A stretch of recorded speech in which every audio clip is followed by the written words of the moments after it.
matin. Lionel Gougelot. Bonjour Emmanuel Ducrot. Bonjour Lionel et bonjour à tous. L'heure de retrouver votre chronique en absurdie, Emmanuel. Alors ce matin, dans votre collimateur, la SNCF. La SNCF qui devrait réaliser pour l'année 2022 près de 2,2 milliards d'euros de bénéfices nets. S'écrivaient en tout cas hier nos confrères du Parisien. L'entreprise n'a pas confirmé ce chiffre. Elle ne publiera ses résultats qu'en février. Mais on sait déjà, Emmanuel, que l'année a été bonne et cela attise forcément les convoitises. Oui, 2022 a été effectivement une année de rattrapage spectaculaire pour la SNCF. L'été a été particulièrement bon. 14 millions de billets vendus pour les mois de juillet et août. C'est 10% de plus qu'en 2019, avant la crise Covid. Les voyageurs ont rattrapé le temps perdu et peut-être aussi ils ont renoncé à prendre leur voiture à cause du prix de l'essence. Et pour ce qui est du coût de l'énergie, qui aurait pu affecter un peu l'activité, il a affecté effectivement l'entreprise, mais la SNCF a limité la casse. Elle avait couvert 90% de sa consommation d'électricité.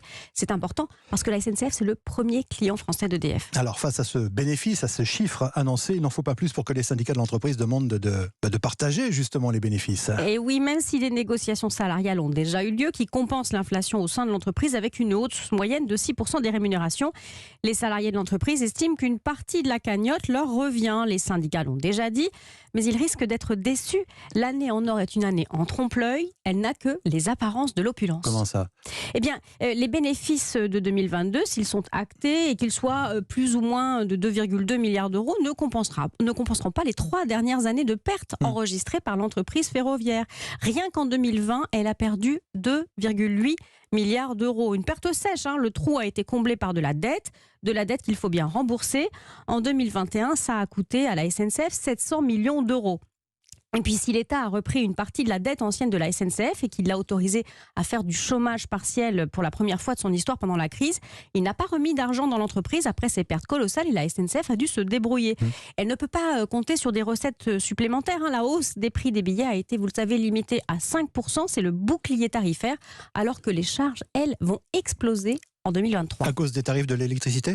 Oui, ça c'est le premier élément. Le président de la SNCF, Jean-Pierre Farandou, estime que la facture sera plus élevée en 2023 de 1,6 à 1,7 milliard d'euros par rapport à 2022. C'est colossal et vous les voyez, nos bénéfices fondre comme neige au soleil dans cette facture. Ouais, d'autant qu'il y a un autre élément, parce que la SNCF doit aussi remplir la part de son contrat avec l'État, c'est-à-dire remettre en état le réseau en investissant forcément massivement. Oui, vous le savez, notre réseau il est vieux, il est en mauvais état. La SNCF a prévu 4,5 milliards de dépenses cette année et elle doit aussi renouveler sa flotte de TGV pour la rendre plus économe en énergie. Pour cela, elle doit acheter les nouveaux TGV. Vous savez, les nouveaux TGV M qui ont une plus grande capacité de transport de voyageurs et qui consomment 20% d'électricité en moins.